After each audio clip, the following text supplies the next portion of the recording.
नमस्कार दोस्तों। अगर आपके शरीर में कमजोरी है, खून की कमी है, कमर दर्द, जोड़ों का दर्द, गठिया, बाई बतास यानी शरीर की जितनी भी कमजोरी है, दो चीज़ ऐसे बताने वाले हैं जिसे आप अपना करके बिना एक पैसा लगाए आप अपने शरीर की इन सारी कमजोरी को, थकान को दूर कर सकते हैं और इसका कोई साइड इफ़ेक्ट नहीं है दोस्तों।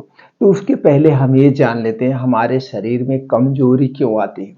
सबसे पहले ये जान लीजिए और आपको कारण जानना जब सबसे ज़्यादा ज़रूरी है। जब आप कारण को समझ लेते हैं निवारण आसान सा हो जाता है। कारण क्या है दोस्तों? हमारे शरीर में 3 दोष पाए जाते हैं। 3 दोष वात, पित्त और कफ।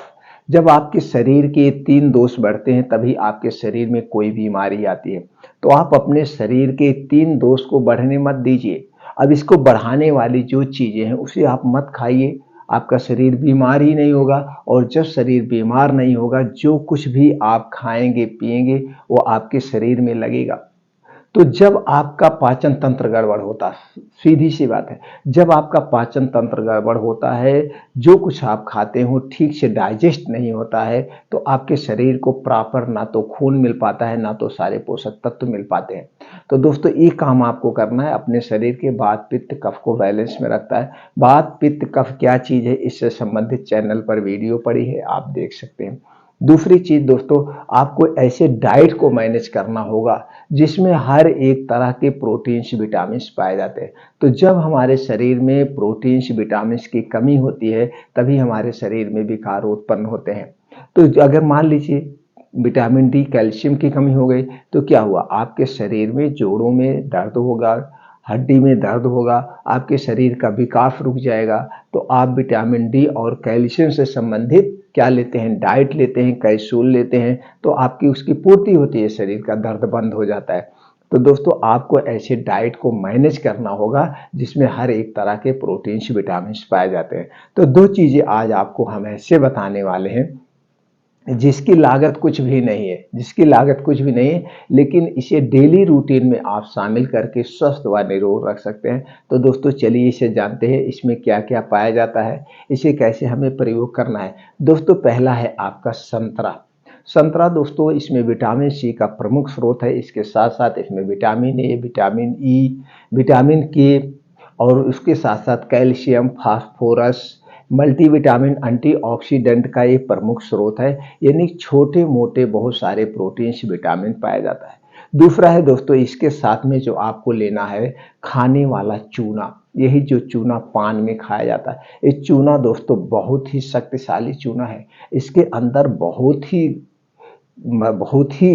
ताकतवर एक चूना है। तो दोस्तों आप देखते होंगे चूना बहुत सारे लोग पान खाते हैं, तो पान खाते हैं वो तो ठीक है, उसके साथ जो चूना खाते हैं वो ठीक है, लेकिन उसके साथ में जो तंबाकू होता है, सुपारी होता है, वो नुकसान करता है। आपको चूना खाना चाहिए। अगर आप चूना ले रहे हैं, चूना और संतरे के फायदे क्या है पहले ये जान लेते हैं। अगर चूना और संतरा एक साथ में ले रहे हैं तो आपके शरीर की रोग प्रतिरोधक क्षमता बढ़ती है, पाचन तंत्र को स्ट्रांग बनाता है और शरीर की हड्डियों को मजबूत बनाता है, मांसपेशियों को मजबूत बनाता है, दिल को स्वस्थ रखता है। बालों की समस्या जैसे बालों का झड़ना, बालों का टूटना, बालों का सफ़ेद होना, ये सारी प्रॉब्लम दूर होती है। आँखों से संबंधित आपको कोई भी बीमारी उसे दूर करता है। उसके साथ साथ आँखों की रोशनी को भी बढ़ाता है। शरीर में खून की कमी को, जो इसका सबसे बड़ा काम है, शरीर में खून की कमी को पूर्ति करता है। उसके साथ साथ आयरन एंड कैल्शियम की कमी की वजह से आपके शरीर में दर्द होता है उसकी भी पूर्ति करता है, क्योंकि चूना जो है कैल्शियम का प्रमुख स्रोत है। तो दोस्तों चूना और संतरे का रस कैसे लेना है, इसके लिए आपको 1 गिलास संतरे का रस लेना है और उसमें 1 ग्राम चूना डालना है। अब कैसे नापेंगे, अब समझ में नहीं आ रहा है नापना 1 ग्राम कैसे वेट किया जाए, तो इसके लिए आपको सिंपल सा तरीका है। आप एक गेहूं के बराबर आप 1 गेहूं के बराबर आपको चूना लेना है, यही पान में खाने वाला चूना, और उसे संतरे के रस में मिलाना है। इसे पीना कब है, इसे रोज शाम को एक बार सिर्फ लेना है, शाम को 5 बजे, शाम को 5 से 6 बजे। अब 5 से 6 बजे का चुनाव हमने क्यों किया दोस्तों, 5 से 6 बजे जब आप सूर्यास्त होने को होता है उसके पहले हमें खूब तेज भूख लगती है। 2 बार हमें खूब तेज भूख लगती है, सूर्योदय के 2 घंटे बाद और सूर्यास्त के 40 मिनट पहले तो आपको भूख लगती है, तो उस समय आप कुछ ना कुछ खाने का प्रयास करते हैं, चाहे चाय, समोसा, पकौड़ी, कुछ ना कुछ खाने का प्रयोग। उसी समय आपको ये जूस पीना है। बस जूस पीने के कुछ उसूल है। जूस कितना होना चाहिए? 1 गिलास। 1 गिलास मतलब 2 सेमल, 2.5 सेमल, और उसी में गेहूं के बराबर चूने को मिक्स करके इसी को आपको पीना है। अब इस जूस पीने के कुछ नियम है। नियम क्या है? जूस पीने के 1 घंटे पहले आपको कुछ नहीं खाना पीना है, और जूस पीने के 2 घंटे बाद तक कुछ भी खाना पीना नहीं।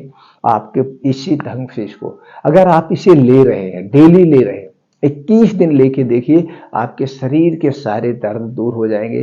कैसी भी खून की कमी है, खून की पूर्ति हो जाएगी। अगर कोई प्रेग्नेंट हैं, अगर प्रेग्नेंट हैं तो प्रेग्नेंट के 2 महीने बाद से इसे पीना शुरू कर दीजिए। 3 महीने बाद से तो जो लड़का पैदा होगा वो लड़का दिमाग का बहुत तेज होगा, वो निरोगी जीवन जिएगा, उसके शरीर में कोई विकार नहीं होगा। इतना फायदा है और इतना अच्छे से इसका आयुर्वेद में वर्णन किया गया है।